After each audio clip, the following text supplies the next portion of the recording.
He said it on Friday night, while I sat surrounded by death certificates and my brother's unfinished eulogy. I did not argue or cry. I simply said, "I understand." But at the funeral the next morning, a hand-delivered manila envelope turned his callous words into his impending ruin. When he texted later about dinner, the horrifying truth clicked into place. He was not absent because he was sad. He stayed away because he was terrified. My name is Peyton Hughes. I am 34 years old, and my life, up until the moment it all shattered, was a temple of absolute order and unwavering predictability. I work as a contract audit specialist at Rivermark Civic Utilities, a municipal infrastructure agency that manages the electrical grid, the water lines, and the heavy public works for a massive stretch of North Carolina. My days are meticulously measured in compliance checks, vendor verifications, and strict procurement timelines. I sit in a quiet, temperature-controlled office with fluorescent lights humming above me, staring at spreadsheets that dictate how a city functions. I do not deal in feelings, and I certainly do not deal in vague intuition. I live by the undeniable weight of physical evidence. I am not an impulsive woman. I have never been the type of person to drop everything for a sudden, unplanned road trip or to make a major life decision based on a fleeting gut feeling. I find a deep, abiding peace in the things that can be physically measured, rationally quantified, and legally proven. I like clean audit reports. I like binding contracts where every single clause is clearly defined, heavily scrutinized, and rigidly adhered to. I need invoices to match the original purchase orders down to the absolute final cent. In the high-stakes world of public utilities, there is simply no gray area. A contractor either poured the foundation concrete to the exact safety specifications of the architectural blueprint, or they did not. A vendor either delivered the structural steel at the specifically agreed-upon price point, or they did not. I liked that ironclad certainty. It was a rigid, sometimes exhausting framework, but it was safe. I built my entire adult life around the profound comfort of knowing that if you follow the correct procedures and check the right boxes, you will always arrive at the correct, logical outcome. My brother, Evan Hughes, lived entirely on the opposite side of the human spectrum. He was 29 years old, and he was everything I was not. Evan was a commercial electrician, a man whose hands were heavily calloused, knuckles permanently scarred, always carrying a faint, lingering scent of wire sealant, copper dust, and industrial grease. He was loud, he was effortlessly funny, and he possessed a reckless, sprawling kind of kindness that I frequently warned him would eventually get him taken advantage of by a cruel world. Evan spent his days pulling heavy-duty cables through the sweltering, unventilated guts of half-finished commercial builds, or hanging suspended in safety harnesses to fix overhead electrical grids in massive, freezing warehouses. It was brutal, back-breaking labor, but his evenings and his weekends were an entirely different story. Those precious hours of rest were routinely given away for free. If an elderly military veteran living 3 towns over had his aging furnace go out in the dead of January, Evan was there in his battered pickup truck before the sun even came up. If a single mother in his cramped apartment complex could not afford the extortionate emergency call-out fee when her breaker panel started smoking in the middle of the night, Evan showed up at her door with his heavy leather tool bag and a reassuring, easygoing smile. He absolutely refused to ask for a single dime from people who were already struggling to keep their heads above water. He firmly believed that if you possessed a tangible skill that kept people warm and safe, you had a strict moral obligation to use it for good. We were fiercely close. We grew up protecting each other, and as adults, he remained the grounding anchor I did not even know I needed. He was the chaotic, vibrant warmth that perfectly balanced out my sterile, highly regimented corporate world. Every Sunday evening, without fail, my phone would ring. We treated those weekly phone calls like a sacred, unbreakable ritual. We would spend a solid hour just complaining to each other.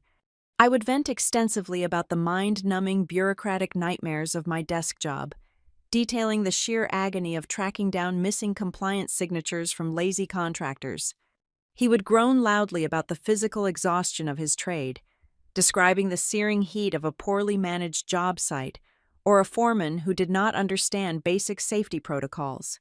We would passionately, loudly debate the Carolina Panthers' perpetually tragic offensive line, and we waged an endless, unwinnable war over whose homemade chili recipe was superior. He claimed my secret ingredient of dark chocolate made the dish taste like a confused, terrible dessert, while I stubbornly maintained that his heavy reliance on raw ghost peppers was just a ridiculous, macho attempt to permanently destroy our taste buds. He was my absolute best friend. I loved him more than anyone else on this earth. Then, there was Grant. Grant Mercer was 37 years old, currently serving as the Director of External Relations for Grayline District Partners. Grayline was a massive, highly influential real estate development firm that was rapidly reshaping the downtown commercial skyline with sleek, multi-million-dollar high-rises. Grant was a man constructed entirely of smooth, sharp angles, impeccably tailored wool suits, and heavily calculated charm. He spoke in polished, rhythmic paragraphs that sounded exactly like they had been carefully drafted by an entire public relations team. He knew exactly how long to hold eye contact to convey deep sincerity, exactly which silver fork to use at a high-stakes corporate fundraising gala, and exactly when to deploy a perfectly calibrated, disarming smile to immediately diffuse any rising tension in a crowded room. We had been dating for exactly 16 months, on paper, and certainly to the outside observing world. We made perfect, logical sense. We were both driven, highly successful professionals expertly navigating the modern corporate landscape. But over the slow course of those 16 months, I had started to catch small, deeply unsettling glimpses of the cold, relentless machinery operating just beneath Grant's flawless, smiling exterior. He was pathologically obsessed with optics. Everything in his entire life had to look exactly right. His daily schedule was curated not for personal joy, relaxation, or even basic efficiency, but strictly for the narrative it projected to the world around him. Every single dinner reservation we made, every casual weekend trip we took to the coast, every brief interaction with potential investors, high net worth clients, or even our closest mutual friends felt like a theatrical, scripted scene he was actively directing in real time. If we went to a new, trendy restaurant, he cared far less about the actual quality of the food arriving at our table, and far more about whether we were seated in the correct, highly visible section, ensuring we were seen by the right demographic of influential people. It was an incredibly exhausting, hollow way to live, but I stubbornly reasoned that it was simply a necessary, unavoidable byproduct of surviving his high-pressure, cutthroat career. Evan never explicitly said he hated Grant. My brother was simply too polite, too fundamentally decent for that kind of open, messy hostility, but Evan always maintained a careful, highly deliberate physical and emotional distance whenever Grant was around. If Grant confidently offered Evan a perfectly poured, expensive craft beer during a weekend visit, Evan would politely take the glass, offer a tight, courteous smile, and immediately drift toward the complete opposite side of the room to strike up a conversation with literally anyone else. I remember one specific Tuesday evening vividly. It was a casual, comfortable family dinner at my parents' house in the suburbs. Grant had just politely excused himself early to take what he gravely described as a critical, time-sensitive conference call, leaving a lingering, heavy scent of expensive, imported cologne in the front hallway. Evan was leaning casually against the kitchen counter, quietly wiping down the granite surfaces with a damp cloth. He looked toward the heavy oak front door where Grant had just exited, gave a quiet, knowing chuckle, and turned to look directly at me. He was half joking, trying to keep the mood light, but his dark eyes were entirely serious when he finally spoke. "I do not know about that guy. Peyton. He is the kind of man who stands in a room but still seems like he is writing a speech for himself." I brushed the comment off immediately. I rolled my eyes and confidently told Evan he was just playing the classic, tired cliché role of the overprotective younger brother who firmly believes no man on earth is ever going to be quite good enough for his older sister. I was incredibly, blindingly arrogant about my own personal judgment back then. I was a senior professional auditor, After all, my entire established career, my entire core identity, was built squarely on spotting hidden discrepancies, uncovering buried, ugly flaws, and meticulously reading the invisible fine print that everyone else lazily missed. I genuinely, truly believed I was far too rational, far too observant, to ever be foolishly taken in by a bad, manipulative man. If there was a real, foundational problem with Grant Mercer's core character, I told myself with absolute, unwavering confidence, I would have seen the glaring red flags from a mile away. I would have instantly cataloged them, thoroughly analyzed them, and filed them away accordingly. It is precisely that staggering, blinding arrogance that makes looking back so deeply, physically humiliating. When the catastrophic collapse finally arrived, it was not merely the sad, quiet death of a modern romance. It was a complete, violent, and utter shattering of my own perceived reality. It was the terrifying, suffocating realization that I had fundamentally, completely misread the human being sitting directly across the dinner table from me for well over a year. I had spent my entire professional life demanding hard evidence and verifying cold facts, yet I had completely disastrously failed to see the hollow, calculating void living inside the man I thought I loved.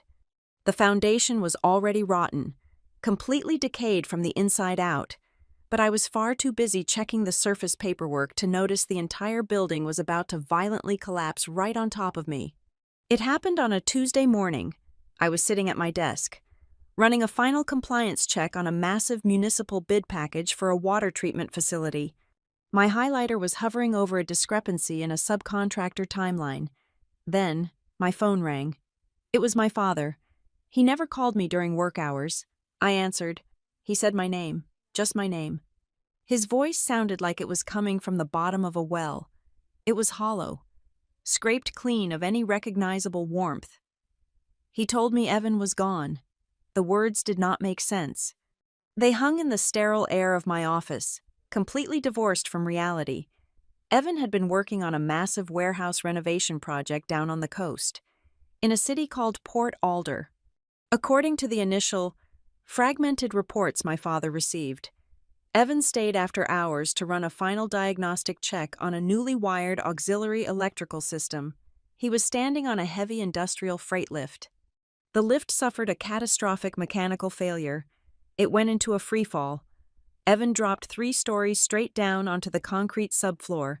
He was killed instantly. I dropped my pen. It hit the desk with a sharp, loud crack. I did not scream. I did not cry. My entire body simply went numb.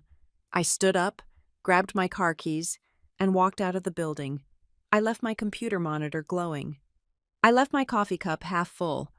I do not have any memory of the drive to my parents' house. I do not remember stopping at red lights, changing lanes, or navigating the highway.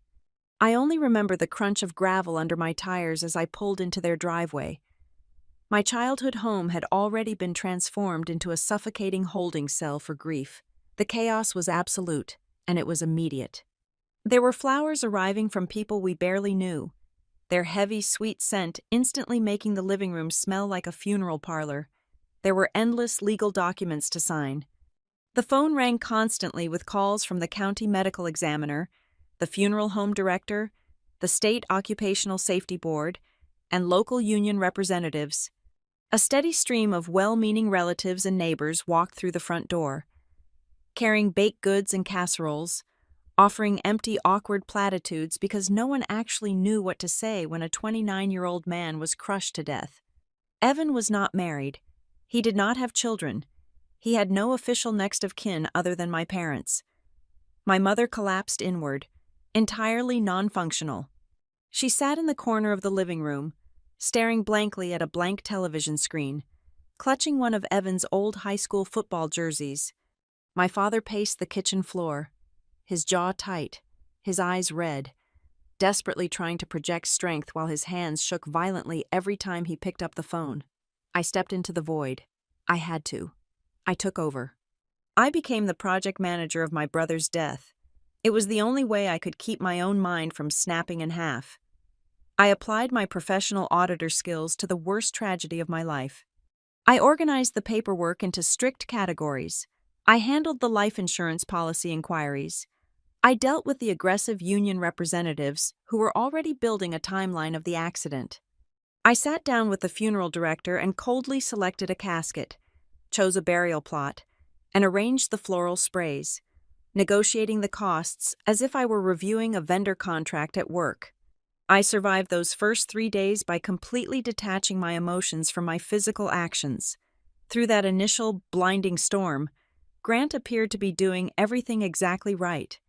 He called me immediately after I sent him a brief text message explaining what happened. His voice was appropriately low, soothing, and entirely supportive.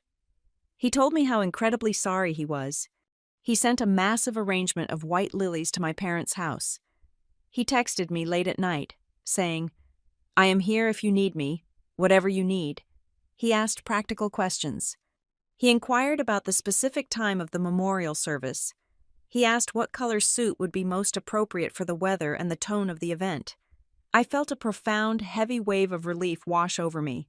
I thought to myself that at least in this one, specific area of my life, I had not made a terrible mistake. I firmly believed that profound trauma possessed a unique ability to strip away the superficial gloss of any relationship, exposing the true, solid foundation underneath. Grant was stepping up. He was playing the role of the supportive partner perfectly. I leaned on that thought to keep myself standing. We scheduled the funeral for Saturday morning. It was exactly 4 days after the accident. My parents could not bear the thought of dragging the agonizing process out any longer than absolutely necessary. They just wanted Evan to be at peace.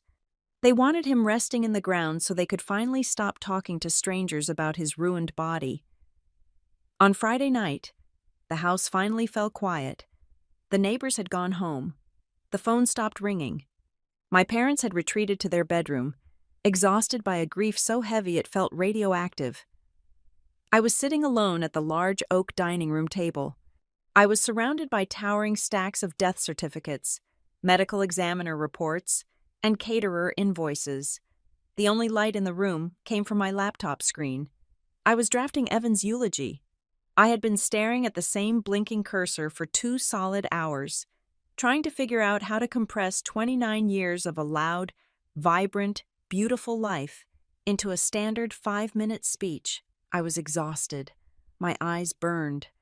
My hands felt like lead. Then, my cell phone vibrated on the table. The screen lit up in the dark room. It was Grant calling. I picked up the phone and pressed it to my ear. Desperate for a comforting voice. I was ready to hear him tell me that he loved me, that he would be standing right beside me the next morning, that I was not alone in this suffocating nightmare. I was ready to lean on the man I thought I knew. I said hello. And in the span of a single, brief conversation, Grant Mercer systematically destroyed the very last illusion I held about him. I stared at the unfinished paragraph on my laptop screen and waited for him to explain himself. "Hey," Grant said. His voice was smooth, carrying that familiar, polished cadence he used when closing a difficult negotiation or massaging a nervous investor. "How are you holding up tonight?" "I am surviving," I replied, my eyes scanning the incomplete sentences on my laptop screen. "Just finishing the eulogy. It is harder than I thought it would be."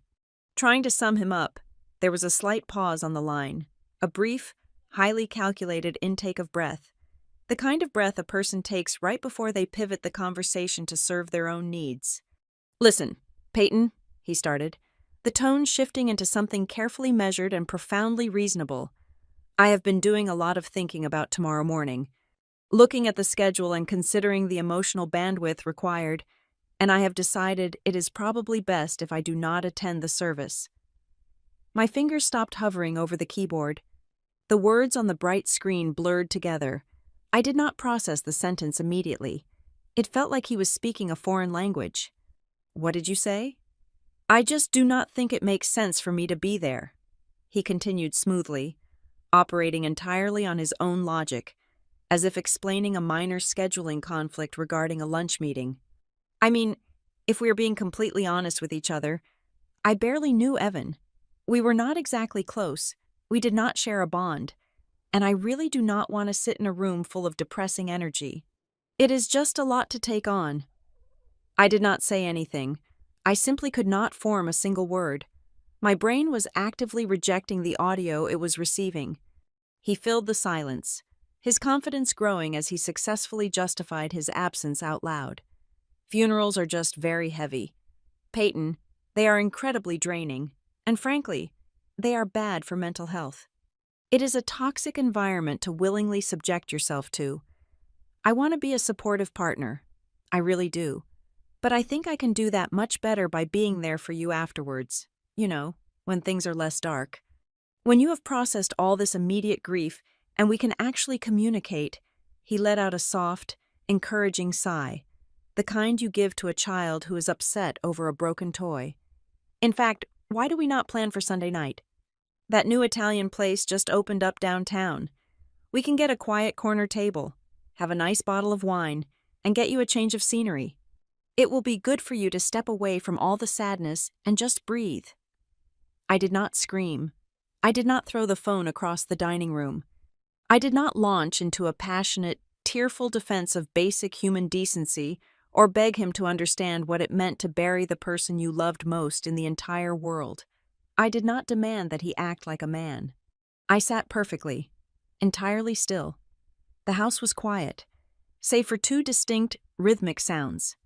The low mechanical hum of the central air conditioning unit kicking on in the hallway, and the heavy, shuffling footsteps of my father pacing back and forth on the concrete floor out in the garage. My father was walking off a pain he could not articulate, a grief that was currently crushing his chest, while the man I had been sleeping next to for over a year was casually, clinically opting out of it because the vibes were simply too negative. The silence stretched between us through the cellular connection. 5 seconds, 10 seconds, 15 seconds. "Peyton?" Grant asked, a tiny sliver of irritation finally piercing his polished veneer. "Are you there?" "I understand," I said. My voice was entirely flat. It was stripped of all pitch, all emotion, and all affection. Grant immediately dropped his defensive posture. He had gotten the permission he sought. His voice softened into a gentle, almost patronizing coo. "Are you mad at me? Please tell me you are not mad. I just need to protect my own boundaries right now, and I need to know you are okay with that." It was a breathtaking, spectacular display of narcissism. In the middle of my family's absolute destruction, the single most pressing issue for Grant Mercer was his own emotional comfort and ensuring he did not have to feel guilty about his cowardice. He wanted me to absolve him. "No," I replied smoothly, staring blankly at the wall. "I am not mad." "Okay, good. I am so glad we are on the same page about this. I will call you Sunday to set up the reservation. Get some sleep, okay?" "Goodbye, Grant," I said, and I pulled the phone away from my ear and pressed the red button. I set the device face down on the wooden table. I did not cry. My chest did not ache with the familiar, ragged tear of a broken heart. I did not feel the stinging rejection of a failed relationship. What happened inside my body in that exact second felt entirely mechanical. It felt exactly like a heavy, industrial iron lock rotating sharply into a new, permanent position, a thick steel door sliding shut and sealing tight against a concrete frame. The woman who loved Grant Mercer, the woman who made excuses for his vanity and his corporate superficiality, simply ceased to exist in that dining room.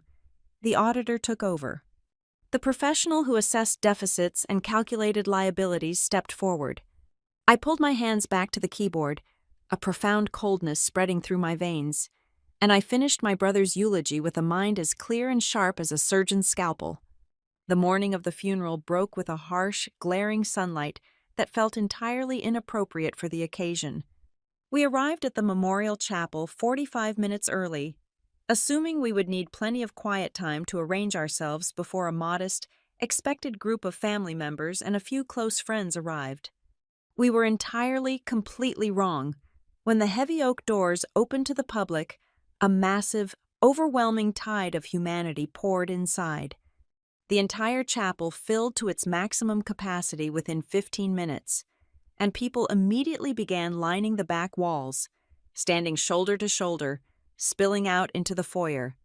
I stood at the front near the casket, shaking hands, and watching the undeniable, physical proof of my brother's life walk down the center aisle. There were dozens of his coworkers, their faces scrubbed clean of construction dust, wearing dark suits that looked slightly uncomfortable and tight across their broad shoulders. The entire local union crew showed up, walking together in a tight, silent block of absolute solidarity, their hard hats left in their trucks. Old neighbors from our childhood street, people my parents had not seen in over 10 years, arrived with red eyes and fierce, tight embraces. A man in a sharply pressed, but older military suit approached me. He introduced himself as a retired Marine. He told me, his voice trembling heavily, about the time Evan spent 3 full days completely rewiring his damp, dangerous basement, explicitly refusing to take a single dollar for the extensive labor and materials. A few minutes later, the owner of an independent auto repair shop introduced himself.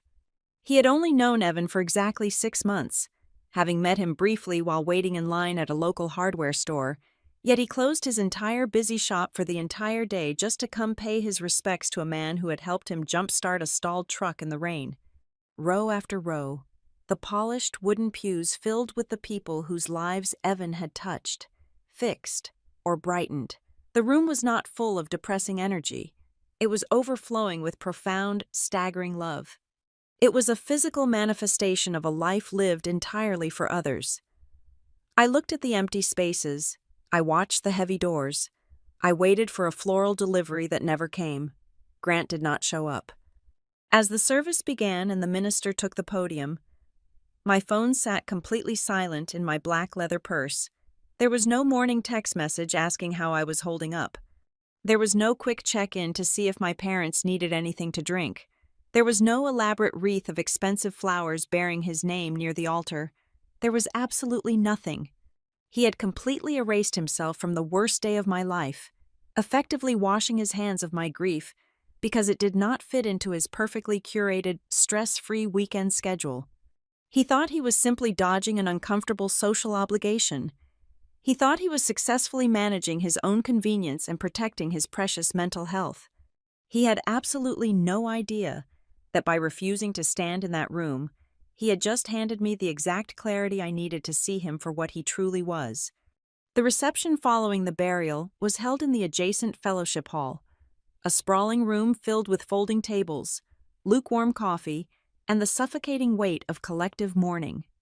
I had just stepped away from the main gathering area, desperate for a single moment of unshared oxygen, when a young woman quietly blocked my path to the hallway.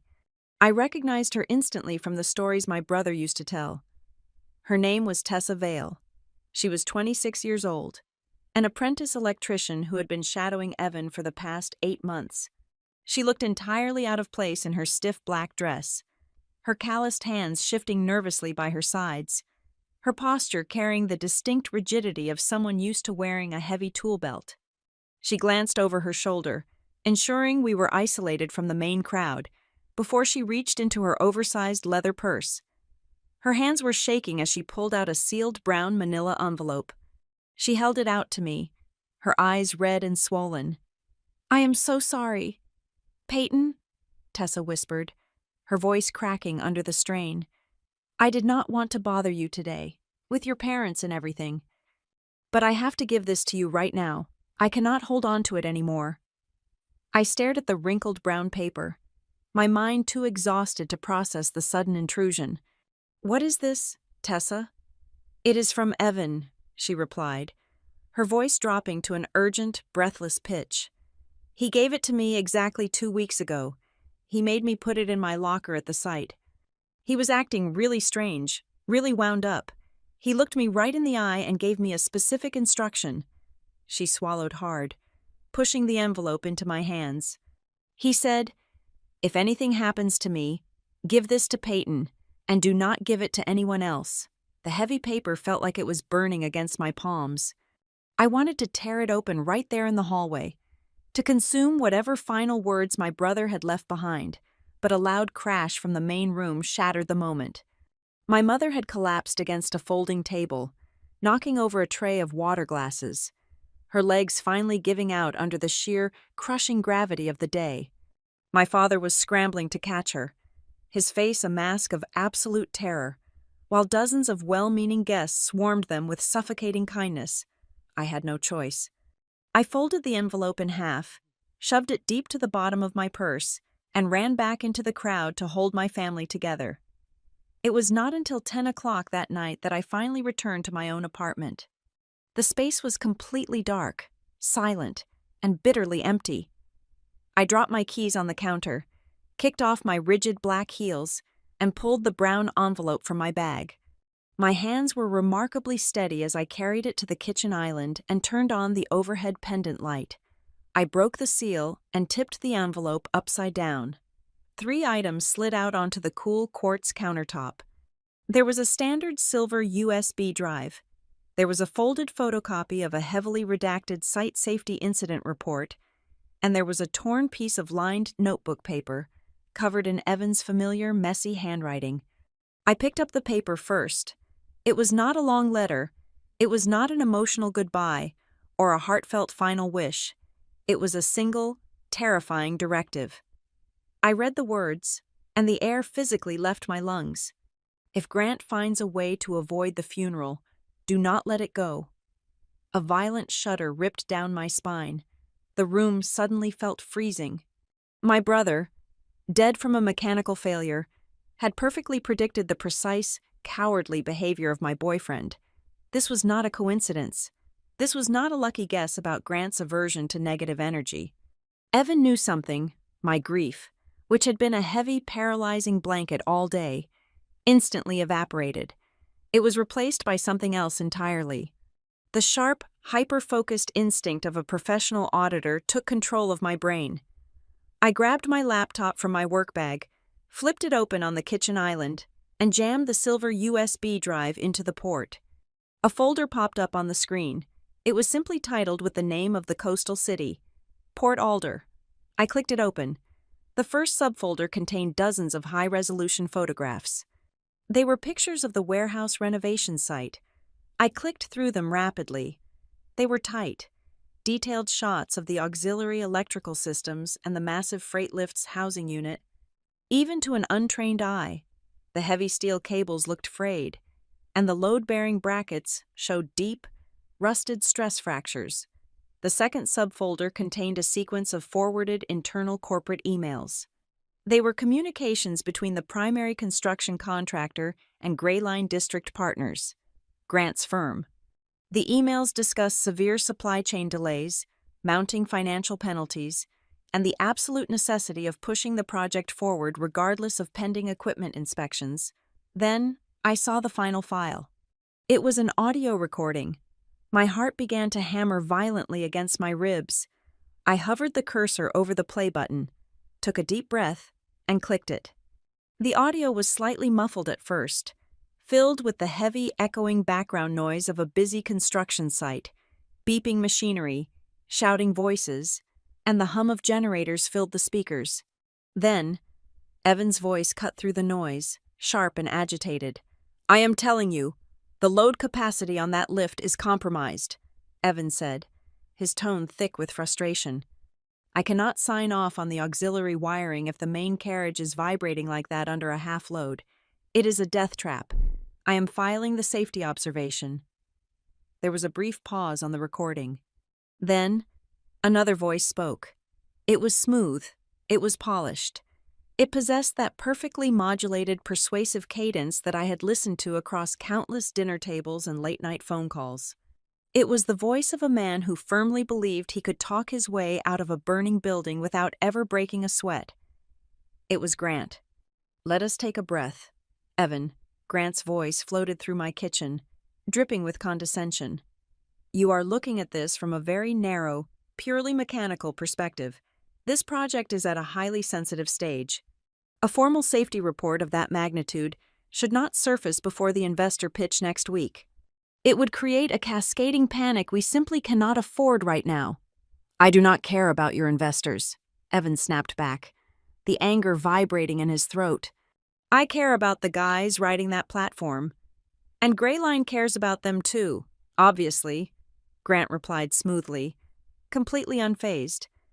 But there are proper channels for this. We are handling the equipment audits internally. You need to focus on your specific electrical contract and leave the engineering to the higher-ups. Do not make this a bigger issue than it needs to be. The audio file ended abruptly, plunging my kitchen back into a deafening silence. I sat perfectly still, staring blankly at the dark screen. The implications slammed into me like a physical blow. The entire foundation of my reality violently fractured and collapsed. Grant was not just a vain, emotionally stunted coward who wanted to avoid a depressing room. He was intricately, directly connected to the active suppression of a critical safety warning. He had stood on that job site, representing the financial interests of his massive development firm, and explicitly pressured my brother to bury the exact mechanical failure that ended up killing him. And then, he had the absolute audacity to call me, play the role of the supportive partner, and claim he could not attend the funeral because he barely knew Evan. He did not stay away because he was sad. He stayed away because he was terrified. He was terrified of walking into a room full of blue-collar workers, union representatives, and site managers who might have seen him arguing with my brother. He was terrified of being recognized. He was terrified of the truth bleeding out. Right at that exact second, the screen of my cell phone lit up on the counter. The bright, cheerful notification illuminated the dark kitchen. It was a text message from Grant. "So tomorrow at 7 at the new Italian place, still good? Cannot wait to see you and get your mind off things." I stared at the glowing white text bubble for a very long time. I looked at his name at the top of the screen. I thought about his perfect suits, his calculated smiles, and his pathetic, manufactured excuses. I thought about my brother falling 3 stories in the dark. I stayed perfectly still. Then I turned the phone face down on the cold quartz countertop without typing a single word in reply. Sunday evening arrived and departed without a single word from me. I did not show up at the new Italian restaurant. I did not send a text message to cancel the reservation. I left my phone sitting exactly where I had placed it on the cold quartz countertop, completely ignoring the 2 missed calls that came through right around 7 o'clock. By Monday morning, Grant shifted from mild confusion to recognizable annoyance. He sent a clipped message asking if I was deliberately ignoring him. By Tuesday afternoon, that annoyance had fully calcified into self-righteous irritation. He was no longer playing the role of the gently concerned partner. He was rapidly transitioning into the aggrieved victim, a man who felt he was being unjustly punished simply for trying to respect my emotional boundaries. The climax of his frustration arrived in the form of a voicemail left on my phone late Tuesday night. I sat at my kitchen island, the glowing screen of my laptop illuminating the dark room, and pressed play. "Peyton, this silent treatment is entirely uncalled for," his voice echoed from the small speaker, crisp and loaded with practiced corporate disappointment. "I am trying to give you the space you clearly need, but freezing me out is not fair to our relationship. You are processing your grief in a highly toxic manner right now. I understand you are hurting, but punishing the people who are trying to support you from a healthy distance is not the answer. Call me when you are ready to act like an adult and communicate." I listened to the entire message twice. I did not feel a sudden urge to cry. I did not feel the crushing weight of a broken heart. What I felt was a profound, icy wave of sheer disgust. The voicemail was a masterpiece of manipulative deflection. He was actively trying to pathologize my perfectly normal reaction to the sudden death of my brother, framing my silence as a character flaw so he would not have to examine his own cowardice. But more importantly, listening to his arrogant, polished voice cleared away the very last traces of brain fog I had been carrying since the accident. It made me incredibly razor-sharp awake. I deleted his voicemail and turned my full, undivided attention back to the files Evan had left behind. I spent the next 48 hours doing what I do best. I audited the ghost of my brother.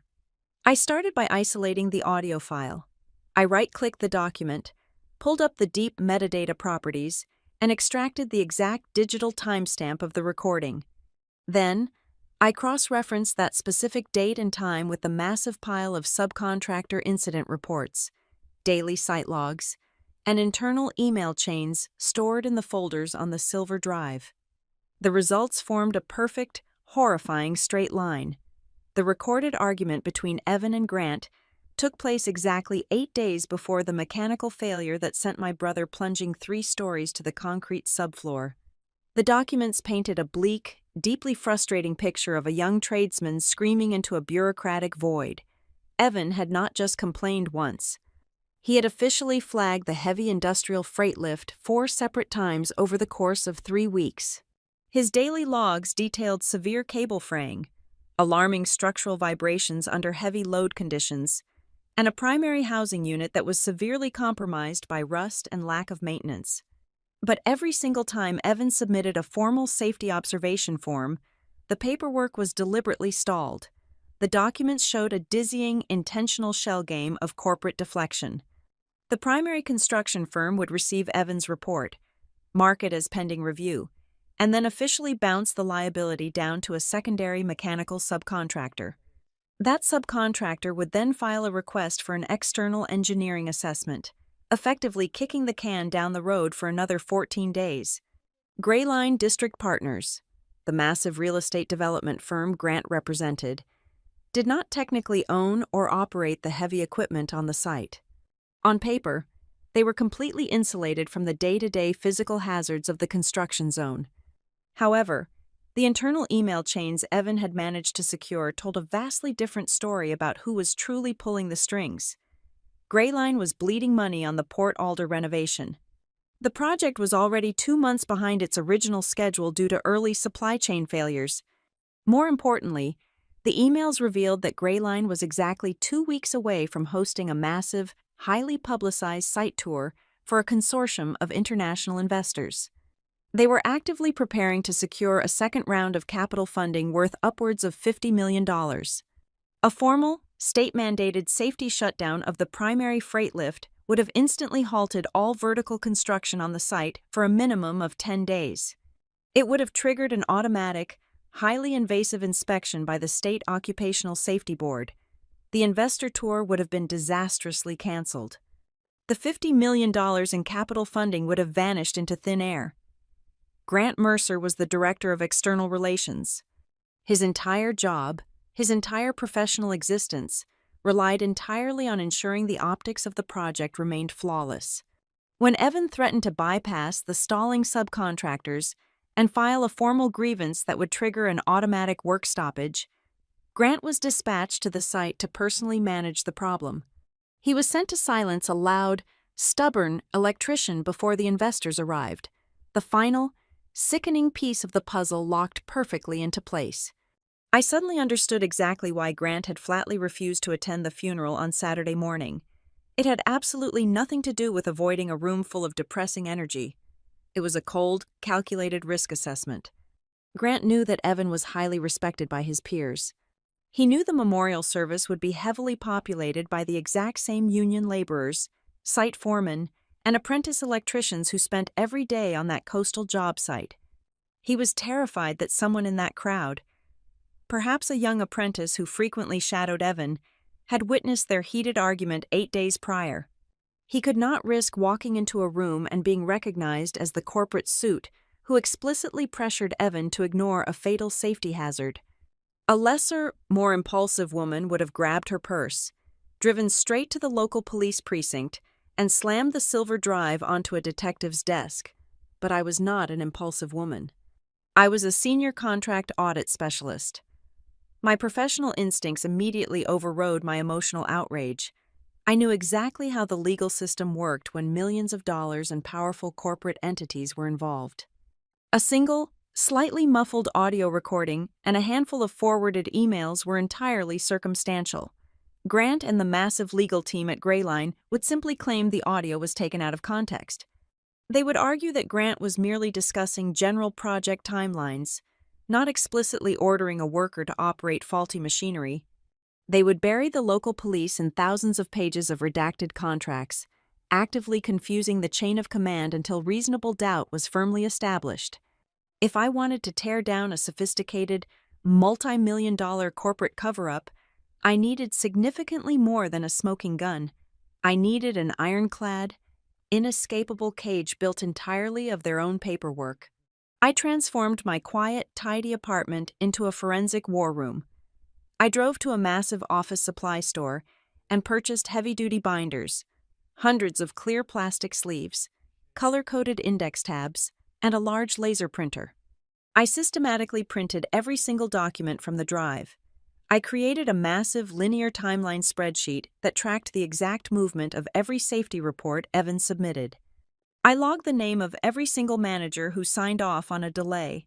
I color-coded the dates of Greyline's internal investor meetings and placed them directly next to the dates Evan's complaints were buried.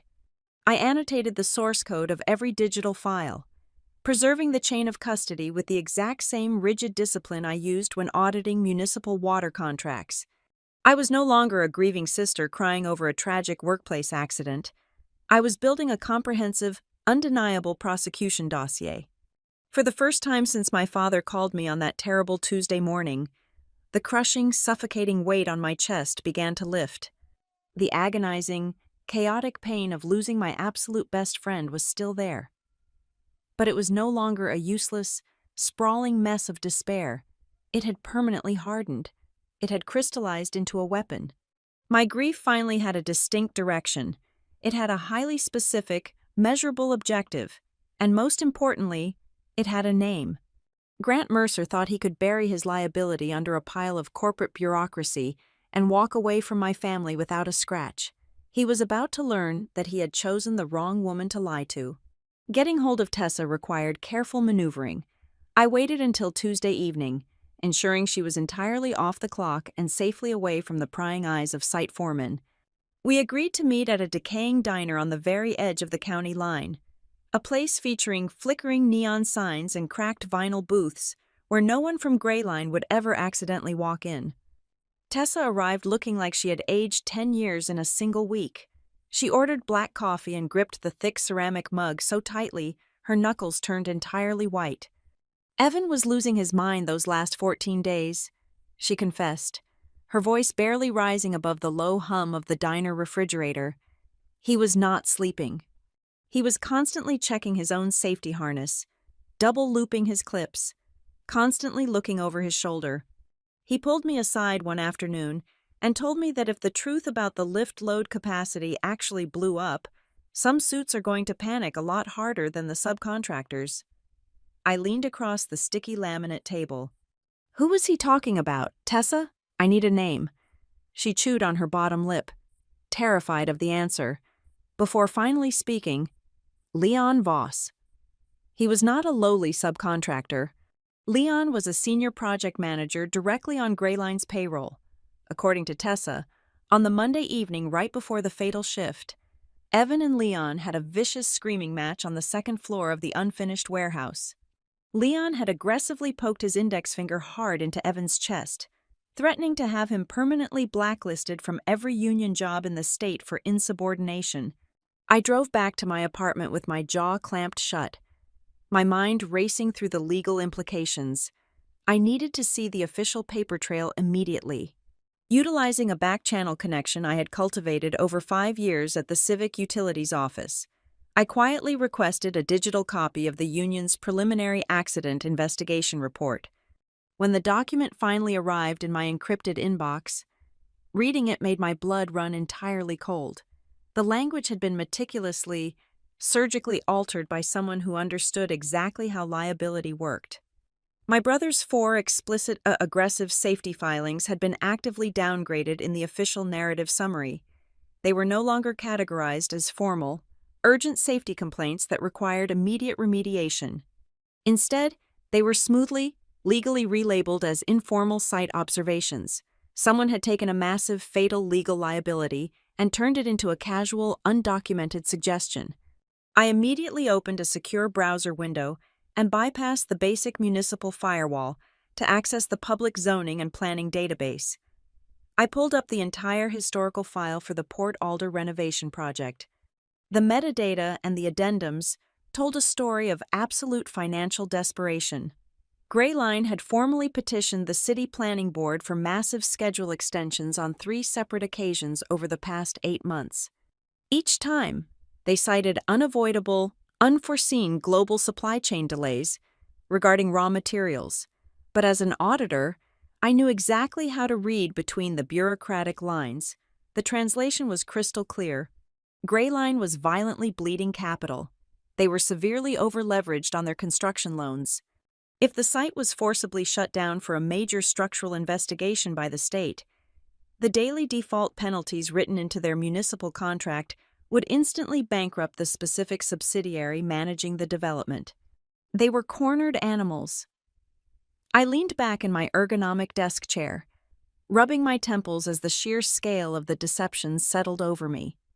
And then, a completely unrelated memory forcefully surfaced. It was a memory that made me physically nauseous, sending a wave of hot bile up my throat. It was a Friday night, roughly 6 weeks ago. Grant was sitting comfortably on my dark gray velvet sofa. He was holding a glass of my expensive Cabernet, casually unbuttoning the stiff collar of his tailored dress shirt after a long day at the corporate office. He had asked me, with a perfectly manufactured look of casual, loving interest, about the city's infrastructure review schedule. He specifically wanted to know how quickly the compliance office was currently processing municipal technical waivers related to the coastal districts. At the time, I had smiled. I had felt a warm, foolish flutter of affection, genuinely believing my boyfriend was finally taking a sincere, engaged interest in the tedious minutiae of my daily work. I had openly, happily explained our exact internal timeline. I told him precisely how backlogged our department was, and exactly how many business days it typically took for a flagged site violation to trigger a mandatory municipal work stoppage. I had literally handed him the entire regulatory playbook. The betrayal suddenly shifted dimensions. It mutated into something profoundly monstrous. It was no longer simply about a vain, cowardly man skipping a funeral because he lacked basic emotional depth. It was a calculated, predatory extraction of critical intelligence. He had sat in my living room, drank my wine, kissed my forehead, and listened intently to my stories about work strictly to calculate the exact window of time Gray Line had to clean up their forged paperwork before my own regulatory colleagues caught them. He had weaponized my blind trust, turning my own professional expertise into a defensive shield for his corporate corruption. He was managing me the exact same way he managed his high-yield investors. The stakes instantly became absolute. I understood with terrifying, diamond-cut clarity that a half-measure or an emotional outburst would completely destroy me. If I brought this to him privately, if I confronted him with my theories, my printed emails, and my color-coded spreadsheets, Grant would instantly deny every single syllable. He would look at me with deep manufactured pity. He would deploy his expensive crisis management lawyers to legally bury the evidence, discredit my mental state as grief-induced hysteria, and quietly erase Leon Voss from the corporate directory overnight. He would slip away, his hands perfectly clean, his suit perfectly pressed. But if I struck with absolute precision, if I orchestrated the final reveal flawlessly, he would not just lose a romantic relationship. He would lose his entire meticulously crafted existence. He would lose his prestigious job, his spotless industry reputation, his massive salary, and the lucrative future he was currently building over expensive dinners with high-net-worth investors. I made a silent, unbreakable vow to my brother right there in my quiet kitchen. There would be no tearful confrontations. There would be no private ultimatums. I was going to force the undeniable truth out into the blinding public light, dropping it directly into an arena where Grant Mercer could not adjust the camera angle, spin the narrative, or charm his way to the nearest exit. The law offices of Marla Kincaid occupied the entire 14th floor of a stark, modernist glass building downtown. I did not choose her name out of a random directory. I chose her because her firm possessed a brutal, heavily documented track record of tearing apart negligent construction conglomerates and winning massive wrongful death settlements. She was a veteran attorney who did not deal in emotional hand-holding. She dealt in hard, unyielding liability. I walked into her spacious corner office, entirely ignoring the panoramic view of the city skyline, and dropped 3 thick, heavily indexed black binders directly onto her mahogany desk. Marla was a formidable woman in her late 50s. Wearing a sharp navy suit and wire-rimmed glasses, she looked at the binders, then looked up at me, clearly expecting the disorganized, tearful rambling of a grieving relative. Instead, I sat down, kept my spine perfectly straight, and concisely walked her through the color-coded timelines, the discrepancy in the official accident reports, and the specific metadata extracted from the audio file. She opened the first binder. She traced her index finger down the printed spreadsheet where I had perfectly aligned Greyline's investor meetings with the dates of my brother's buried safety complaints. Marla leaned back in her heavy leather chair, a slow, predatory smile spreading across her face. I have private investigators on my payroll who charge $300 an hour, and they do not build evidentiary chains this clean, she said softly. You have essentially gift-wrapped a corporate conspiracy. I do not want them to just pay a fine, I stated, my voice completely devoid of any tremor. I want the people who hid the structural flaws to lose everything they have built. And I want the man who orchestrated the cover-up to be exposed in a way he can never legally undo. Marla closed the binder with a loud, satisfying snap. Then we do not make a single sound right now. We do not go to the local press. We do not give them the luxury of a warning. If Greyline realizes we have this specific internal audio, their IT department will suddenly experience a tragic, catastrophic server failure by midnight. We freeze the battlefield first. She immediately began drafting a massive, aggressive litigation hold. It was a formal legal directive demanding the absolute preservation of all corporate digital communications, text messages, private server logs, contractor emails, and internal security camera footage. It was designed to trap them. If they deleted a single comma after receiving that notice, we could instantly hit them with severe spoliation of evidence charges, effectively guaranteeing a jury would assume the destroyed documents proved their absolute guilt. Simultaneously, I returned to my municipal office and formally submitted a heavily detailed public records request. I demanded the unredacted copies of all safety compliance logs associated with the port renovation.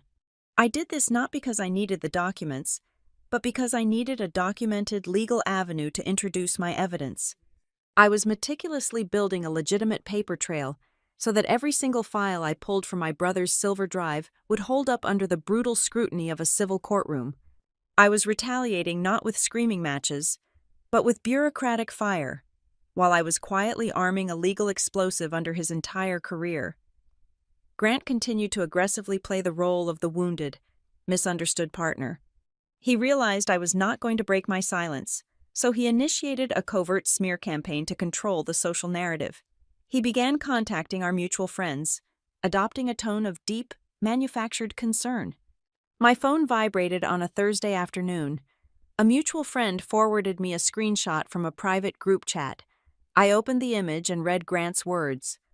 I am honestly at a total loss, he had typed. Peyton is completely spiraling out of control from grief. She is refusing to have a civilized conversation with me.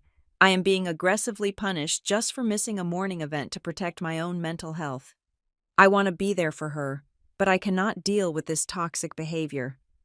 A morning event. He could not even type the word funeral. He reduced the burial of my brother to a minor scheduling inconvenience. The mutual friend who sent the screenshot added a hesitant message, asking if I was okay and suggesting I should perhaps talk to Grant to smooth things over. A week ago, I would have felt the burning, desperate need to defend myself. I would have typed out a massive, furious paragraph explaining exactly what kind of monster they were actually comforting. Instead, I took a screenshot of the image, saved it as a high-resolution file, and forwarded it directly to Marla. I did not reply to the friend. I did not post a single cryptic quote on social media. I let Grant talk. Every single lie he spun to our friends was a permanent, written record. By complaining about the funeral, Grant was inadvertently, legally establishing his exact motive and timeline. He was cementing his own absence as the absolute center of our conflict. blissfully unaware that I was about to use that exact absence to hang him. The killing blow, however, arrived 2 days later. Marla had sent the silver drive to an independent forensic data extraction firm to ensure the files were handled strictly by the book. They ran a deep-level recovery program to pull up the ghost data hidden in the background sectors of the drive. Marla called me on a secure line and simply told me to check my encrypted inbox. I opened the new file. It was a recovered fragment of an email that Grant had hastily typed on his phone and then permanently deleted. He had sent it directly to Leon Voss, the senior project manager. On the exact Friday night, he called me to cancel his attendance. I stared at the glowing white text on my monitor. Keep away from the Hughes service on Saturday. The place will be full of trade people. My lungs seized. The air rushed out of the room. I read the 2 sentences 3 times to ensure my eyes were not betraying me. It was not an explicit confession of murder, but in the context of a civil liability lawsuit, it was absolute, undeniable gold.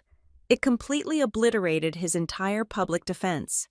It proved, in his own written words, that avoiding the funeral had absolutely nothing to do with sadness, depression, or psychological boundaries. He stayed away because he was terrified of being placed at the scene of the crime. He knew exactly what he was hiding, and he knew the workers from the port would recognize his face. I printed the email on a thick sheet of white paper. I put it into a manila folder, grabbed my car keys, and drove straight to my parents' house in the suburbs. The house still smelled faintly of decaying lilies and heavy grief. I found my parents sitting quietly in the living room. My father was staring blankly at a muted television. My mother was clutching a tissue, her eyes red and endlessly weeping, lost in a perpetual state of mourning. I asked them to sit with me at the heavy oak dining table, the exact same table where Grant had left me alone to write the eulogy. I opened the manila folder. I did not sugarcoat a single detail. I walked them through the failed equipment logs, the delayed inspections, and the immense financial pressure Grayline was under to keep the site operational. I played the audio recording of Grant's voice echoing over the construction noise. Finally, I slid the printed copy of the deleted email across the smooth wood, pushing it directly toward my mother. My father read the documents, his face draining of all color.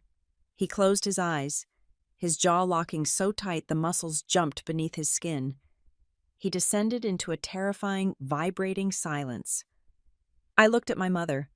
I expected her to collapse again. I expected a fresh, hysterical wave of tears. Instead, she stared at Grant's printed words for a very long time. I watched a profound, fundamental shift occur behind her eyes. The crippling sorrow that had paralyzed her for over a week instantly evaporated. It burned away, replaced by something ancient and fiercely maternal. She slowly lowered the piece of paper to the table. Her eyes were completely dry. The tears were gone. She looked directly at me, her voice cutting through the quiet room like a steel blade. Then do not let that bastard rewrite Evan's story. The social suffocation began almost immediately. When my absolute silence finally convinced Grant that his charm offensive had completely failed, he realized I was not just ignoring his text messages. Word of my formal public records request had inevitably snaked its way through the dense municipal bureaucracy, eventually ringing a quiet, urgent alarm bell on the executive floor of Grayline District Partners. He knew I was digging into the port project. Panic is a highly predictable emotion, and Grant reacted exactly the way a cornered narcissist always reacts when losing control. He launched a vicious, preemptive strike against my character. If he could not charm his way back into my apartment to monitor my actions, he would aggressively control the public narrative surrounding my mental state. He transitioned seamlessly from the role of the neglected but heartbroken lover into the deeply concerned, tragic figure burdened by an emotionally unstable ex-girlfriend. He weaponized my own grief against me, attempting to systematically isolate me from my own support system. He made his first massive, fatal miscalculation on a Tuesday afternoon. He sent a lengthy, beautifully crafted direct message to my mother on her private social media account. I was sitting at my kitchen island, organizing the newly printed compliance logs, when my mother forwarded the text directly to my phone. Grant wrote that he was entirely heartbroken over my current psychological decline. He claimed I was acting manic, aggressively spiraling out of control, and dangerously obsessed with creating baseless, paranoid conspiracy theories regarding the tragic accident at the port. He begged my parents to intervene immediately, suggesting they confiscate my phone and force me to get professional psychiatric help before I permanently embarrassed the family and ruined my own career. He honestly thought he was isolating a hysterical, grieving woman. He had absolutely no idea he was attempting to manipulate a fiercely protective mother who had just spent her entire Sunday evening staring at a printed, physical copy of his deleted email. My mother did not engage in a polite debate. She did not ask him for further clarification. She typed out a single, devastatingly cold reply. "Do not ever contact this family again. We know exactly why you did not attend the service." She hit send, permanently blocked his account across all platforms, and immediately called me to demand that I keep digging until I found every last piece of paper. Grant panicked. The perfectly polished facade he presented to the world was actively cracking under the pressure. The very next afternoon, an unfamiliar local number flashed on my cell phone screen. I answered it, instinctively tapping the record button on my secondary digital work tablet out of sheer, conditioned paranoia. It was Vanessa Mercer, Grant's older sister. She did not possess her brother's silver tongue or his calculated restraint. She was furious, her voice sharp, breathless, and vibrating with an aggressive, upper-class entitlement. "You need to stop this pathetic, vindictive witch hunt right now," Vanessa hissed through the tiny phone speaker. "My brother is a good, decent man. He loved you.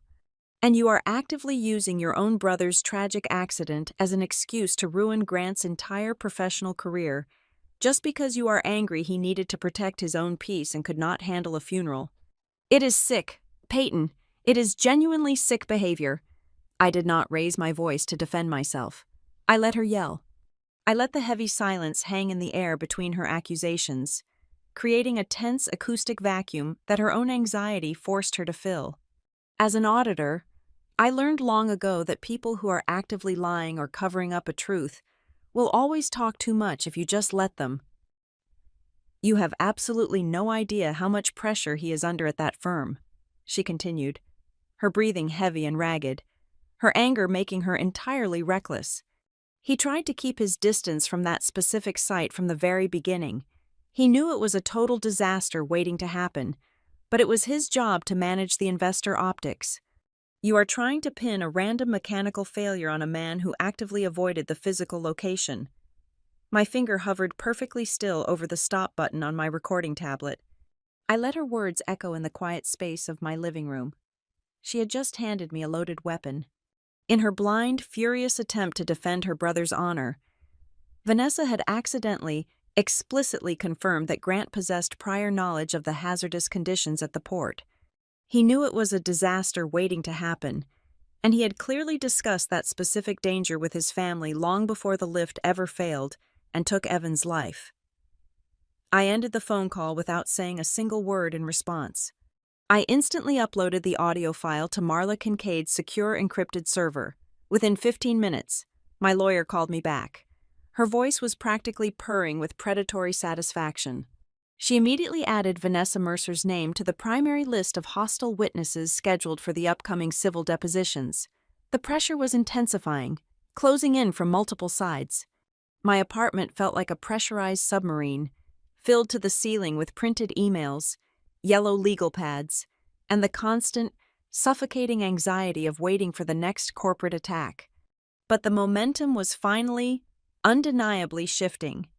The tight, impenetrable wall Grayline had built around the accident was beginning to fracture violently under the weight of its own internal lies. On Thursday morning, the massive breakthrough we desperately needed arrived directly on Marla's desk. The quiet whispers of Evan's family aggressively gathering evidence had inevitably circulated through the tight-knit local construction community. A man named Isaac Rowe proactively contacted my lawyer's office, requesting an immediate, strictly confidential meeting away from the city center. Isaac was the former lead safety compliance manager for the entire Port Alder renovation project. He was a 50-year-old industry veteran with a thick gray beard, exhausted shoulders, and tired, haunted eyes. He sat in Marla's glass-walled conference room, refusing to touch the expensive bottled water placed in front of him. He looked directly at me, his expression heavy with a profound, crushing guilt that mirrored my own grief. "I heard what your brother tried to do out there," Isaac said quietly, his voice thick with emotion. "And I heard what those corporate suits are currently trying to do to you." He reached into his battered leather briefcase and pulled out a thick stack of stapled, slightly crumpled documents. It was not a forwarded email chain or a piece of second-hand rumor. It was the official, highly classified, unredacted minutes from a closed-door executive strategy meeting at Greyline District Partners. Isaac calmly explained that he had aggressively opposed the dangerously accelerated construction schedule from the very start. He had physically stood in the corporate boardroom and explicitly told the executives that the heavy industrial freight lift was operating completely outside of its safe mechanical parameters. The documents he slid across the polished mahogany table proved, in stark black and white ink, that Greyline's senior leadership knew the lift explicitly required a mandatory operational shutdown exactly 11 days before my brother was killed. "They completely ignored me," Isaac said, his voice dropping to a harsh, raspy whisper. "They told the primary contractor to just reevaluate the risk themselves and keep pushing the daily timeline to satisfy the investors. When I threatened to blow the whistle to the state board, they forced my early resignation. They paid me a massive severance package, attached a ruthless non-disclosure agreement, and threw me out the door. But I kept a hard copy of the minutes. I hid them. I could not sleep after I saw the evening news about Evan." I picked up the meeting minutes. The paper felt heavier than solid lead in my hands. I traced my index finger over the printed dates, aligning them perfectly with the massive timeline spreadsheet I had built in my kitchen. The circle was entirely complete. I looked out the massive windows of the law firm, watching the busy city streets far below. Grant Mercer was no longer fighting a lonely, grieving woman he could easily gaslight and emotionally discard. The invisible trap had sprung. He was completely surrounded. He was firmly caught in a tightening net woven from his own deleted emails. His sister's arrogant recorded phone call, a brave whistleblowing safety manager, and an impenetrable wall of hard physical evidence. His slick, polished words and expensive suits were entirely useless against the crushing gravity of a documented paper trail. For the first time in weeks, the air in my lungs finally felt clear. The machinery of the city operates on strict, predictable schedules. Greyline District Partners was running entirely out of time, and their desperation forced them out of the shadows and into the glaring fluorescent light of the municipal bureaucracy. On a brisk Monday morning, the City Port Development Board officially announced a mandatory public hearing. Greyline had formally requested a massive, highly controversial schedule extension for Phase 2 of the coastal warehouse renovation project. They needed the City Council to legally excuse their delays and authorize the release of the next massive tier of public funding. The timing was nothing short of miraculous. Marla Kincaid had just finished perfectly collating the final evidentiary exhibits for our civil lawsuit regarding wrongful death and deliberate safety obstruction. When she saw the public notice for the Development Board hearing, she immediately halted the standard electronic filing process. She called me into her office and laid out a remarkably vicious, flawless strategy. If we quietly filed the lawsuit through the standard municipal clerk on a random weekday, Greyline would immediately deploy their army of corporate defense attorneys. They would file immediate injunctions, slap emergency gag orders on every single document, and bury the truth under a mountain of sealed procedural motions. Grant would simply retreat behind his heavily fortified legal department and continue making quiet, persuasive phone calls to sympathetic city planners. But a public city council hearing was an entirely different battleground. It was an open, legally mandated forum. It was a live microphone with public stenographers, independent oversight committees, and local press sitting in the front row. Marla recognized that if we struck at that exact moment, Grant would have absolutely nowhere to hide. He could not control the lighting, he could not edit the transcript, and he could not rely on his corporate handlers to shield him from the blast radius. The tension in my apartment grew thick and heavy as the hearing approached. Every single piece of evidence was locked into place. I spent my evenings methodically reviewing the color-coded spreadsheets, committing dates, times, and contractor names to memory. I was operating in a state of absolute, hyper-focused coldness. Then, exactly 48 hours before the scheduled hearing, a new variable slid perfectly into the equation. I was sitting at my kitchen island late on a Thursday evening, reviewing a witness list, when I heard a soft, distinct rustle at my front door. It was the unmistakable sound of heavy paper brushing against the hardwood floor. I walked to the entryway and found a blank, unmarked manila envelope resting just beneath the doorframe. I picked it up, ensured the hallway outside was completely empty, and brought it over to the bright pendant lights of the kitchen. I did not rush. I carefully sliced the top edge open and pulled out a single sheet of heavy stock printer paper. It was a printed screenshot of an internal corporate calendar. Specifically, it was a detailed, hour-by-hour view of Grant Mercer's professional schedule for the exact Saturday morning of my brother's funeral. The digital calendar blocks were entirely empty. He had cleared his schedule. But someone had taken a thick blue ink pen and scrawled a series of hurried, highly specific notes across the white space of that Saturday morning. I read the 4 handwritten sentences, and the temperature in the room seemed to plummet. Avoid service, union faces, apprentice girl, mother may ask questions.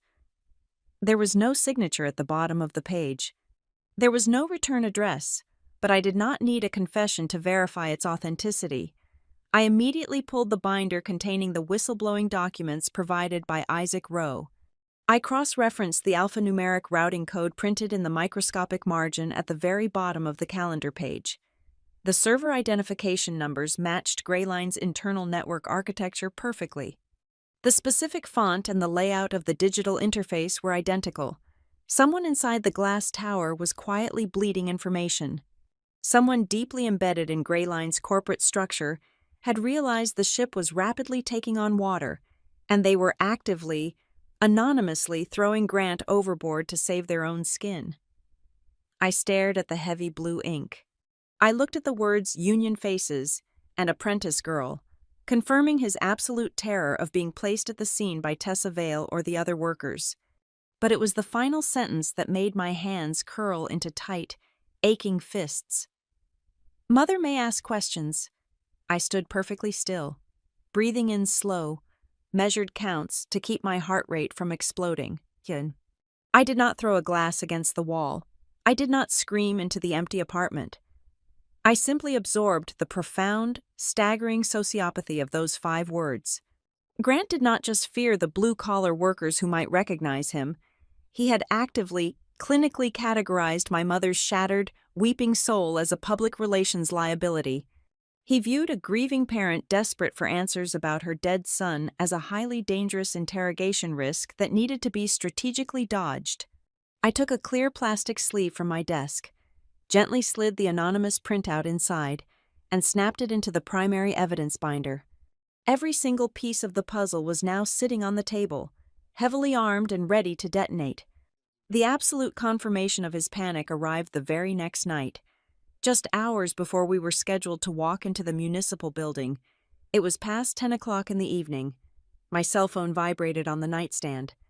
The screen displayed an unknown caller identification number. I knew exactly who it was.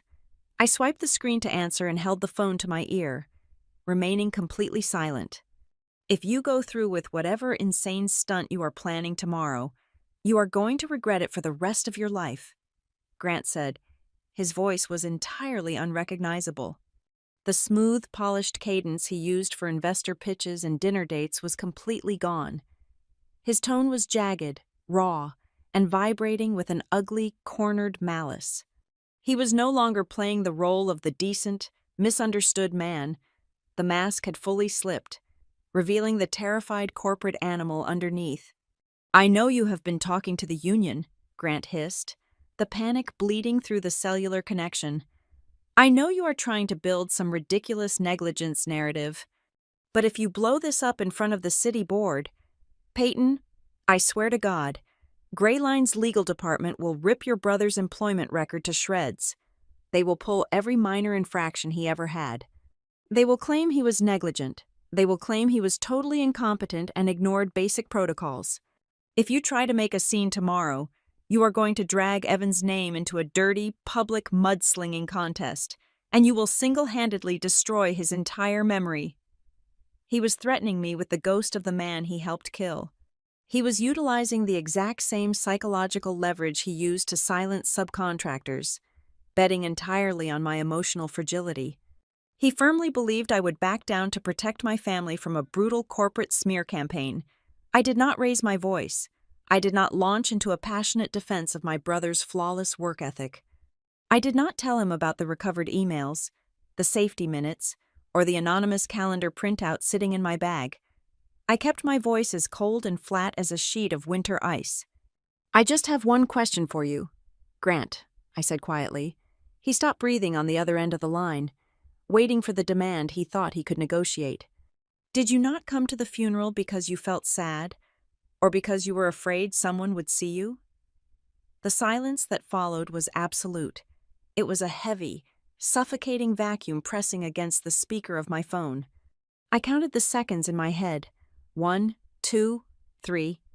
He did not offer a polished excuse. He did not attempt to gaslight me with a manufactured speech about his mental health boundaries. He simply hung up the phone. The line went dead, leaving a hollow dial tone echoing in my dark bedroom. I lowered the phone from my ear and set it gently on the wooden nightstand. That 3-second span of absolute terrified silence was not just a failure to answer, it was a complete, undeniable confession. The time for investigating was officially over. Tomorrow morning, we were going to war. The fluorescent lights of the city council chambers buzzed with a dull institutional hum. It was exactly 9 o'clock in the morning. The room was packed with city planners, local journalists, union representatives, and corporate executives. Grant walked through the heavy oak double doors wearing an absolutely flawless charcoal gray suit. His posture was perfect. His expression was carefully sculpted into a mask of solemn, professional resilience. He was prepared to stand at the mahogany podium and smoothly dismiss my brother's violent death as a tragic, unavoidable anomaly. He was there to secure the schedule extension and keep the money flowing. He took his seat at the petitioner's table, arranging his presentation folders with practiced elegance. He did not look at the back row where my parents and I sat in complete stone-cold silence. He never even made it to the microphone. Before the presiding council member could formally invite Grayline District partners to present their case, Marla Kincaid stood up from the front row. She did not ask for permission to speak. She walked directly to the central clerk's desk, carrying 5 massive, identical black binders. "Mr. Chairman," Marla announced, her voice ringing out like a gunshot in the cavernous room. "On behalf of the Hughes family, we are formally submitting an emergency evidentiary injunction to this council, the attending union delegates, the primary project insurers, and the state occupational safety investigators seated in the gallery." The chairman frowned, adjusting his glasses. "Counselor, this is a scheduling hearing. If you have a civil grievance, there are proper channels.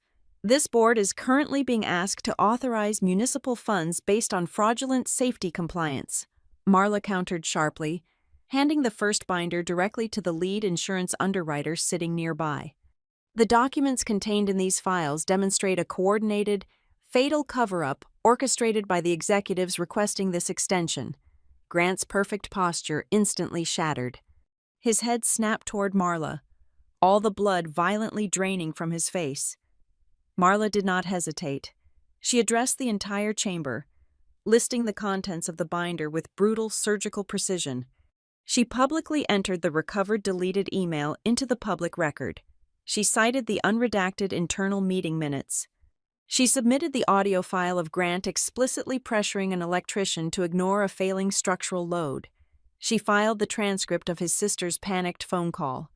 And finally, she submitted the printed calendar page, detailing exactly why the Director of External Relations was too terrified to attend a grieving family's memorial service. The air in the room completely evaporated. The silence was deafening, broken only by the sound of heavy cardstock pages turning as the board members frantically opened their copies of the dossier. Grant scrambled to his feet, his hands gripping the edge of his table so hard his knuckles turned white.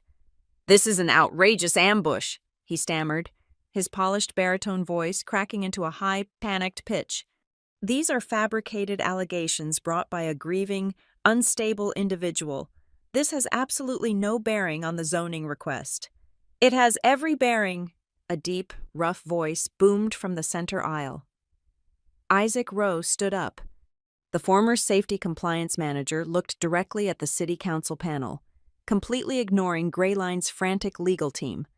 "My name is Isaac Rowe. I was the lead safety director for this project. I explicitly warned the executive board about the failing freight lift exactly 11 days before it collapsed. They buried my report and forced my resignation to protect their capital funding." Before the room could even absorb the shockwave of Isaac's testimony, another figure stood up in the back row. Tessa Vale, wearing her heavy canvas work jacket, pointed a shaking but determined finger directly at Grant. "That is the man," Tessa declared, her voice echoing off the high ceiling. "He came to the site the week before the accident. I saw him with my own eyes. He cornered Evan on the second floor and told him to stop making a big deal out of the faulty machinery." The atmosphere in the chamber violently and irreversibly shifted. The collective realization washed over the crowd like a freezing tidal wave. This was no longer a tragic story about an emotionally stunted boyfriend who simply disliked the depressing energy of a funeral. The polished, therapy-speak excuses he had peddled to our friends were instantly exposed for what they truly were. They were the desperate, cowardly deflections of a man who was actively complicit in the cover-up that led to a brutal, preventable death. Grant looked wildly around the room, searching for an exit, searching for a friendly face. He found none. The union representatives were staring at him with absolute, unmasked hatred. The insurance underwriters were already aggressively typing on their phones, frantically signaling their home offices to freeze all project payouts. Grant tried to speak again, opening his mouth to spin another lie, but the chairman aggressively slammed his heavy wooden gavel down onto the sounding block. "This hearing is immediately suspended," the chairman barked, his face flushed with anger. "No further extensions will be granted. The municipal funding is frozen effective immediately, pending a full criminal inquiry by the state." Within 60 seconds, the entire corporate facade crumbled. Grayline's lead counsel practically dragged Grant away from the table, loudly whispering that he was a massive liability. By 3 o'clock that same afternoon, Grayline District Partners issued a brief, sterile press release stating that their Director of External Relations had been placed on indefinite administrative leave to serve an ongoing independent investigation. The fallout over the next several weeks was absolute and highly destructive. The civil lawsuit was formally docketed in the state Supreme Court. The Occupational Safety Board completely reopened the site investigation, immediately dragging the senior project manager into hours of hostile recorded depositions. The pristine, untouchable reputation Grant had spent his entire adult life building through polite networking, expensive dinners, and slick empty words was entirely dismantled by a relentless chain of official municipal paperwork. He lost his high 6-figure salary. He lost his corner office. He lost the only thing he ever truly cared about, which was his own perfect image. The final, emotional conclusion to the nightmare did not happen in a sterile courtroom or a crowded city hall. It happened exactly 40 days after Evan passed away. My family hosted a small, quiet memorial gathering in my parents' backyard. The massive crowds from the funeral were gone. It was just the people who truly loved him. We stood around the old brick fire pit, drinking cheap domestic beer, completely ignoring the brisk autumn wind. I stood up and pulled a small, worn piece of lined notebook paper from my coat pocket. I looked at my parents, who were holding hands, their faces still etched with sorrow but no longer paralyzed by unanswered questions. I looked at Tessa, who offered a small, brave nod. I cleared my throat and read the final sentence my brother ever wrote to me. "If anything happens to me, do not let them turn it into a normal accident." I carefully folded the piece of paper and put it back into my pocket. I did not deliver a dramatic, triumphant speech about victory. I did not talk about moving on, healing, or getting back into the dating scene. The victory was cold, heavy, and fundamentally exhausting. It did not magically bring Evan back to our Sunday evening phone calls, but as I stood there in the fading evening light, I felt a profound, deeply settled quiet inside my chest. I had buried my brother once in the dark, heavy earth, but in the very end, using the exact rules and the exact rigid order of the world I lived in, I had entirely refused to let them bury the truth right alongside him. Thank you so much for listening to this story today, and I would love to know where you are listening from. So please drop a comment below so we can connect and share our thoughts. And do not forget to subscribe to Boss Revenge Stories, like this video, and support us even more by hitting that hype button so this story can be heard by as many people as possible.